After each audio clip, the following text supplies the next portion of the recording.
ليه فكرة ان انت تبتدي بكوباية قهوة على الريق الصبح فكرة غلط جدا وحاجة مدمرة لصحتك، مع ان القهوة صحية جدا وكوباية قهوة في اليوم مفيدة جدا للقلب وبتفرق جدا في التركيز والنشاط. الفكرة مش في كوباية القهوة، الفكرة في الطريقة اللي انت ابتديت بيها كوباية القهوة. اول ما بتشرب القهوة على الريق بيبتدي يحصل افراز في هرمون الكورتيزون ويبتدي يديك احساس بالنشاط المفاجئ، بس احساس بالنشاط هو احساس كاذب، لانها بعدها بشوية بيحصل لك توتر وشراهة في الاكل واحساس بالجوع وفقدان التركيز.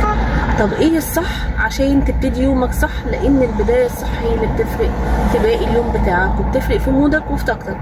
الصح ان انت اول ما تبتدي يومك تشرب كوباية مية دافية او تمراية مع كوباية مية، وبعدها بربع ساعة تشرب كوباية القهوة بتاعتك. هتفرق جدا في تركيزك ومودك. جربها كده وقولي رأيك في الكومنتات. شكرا.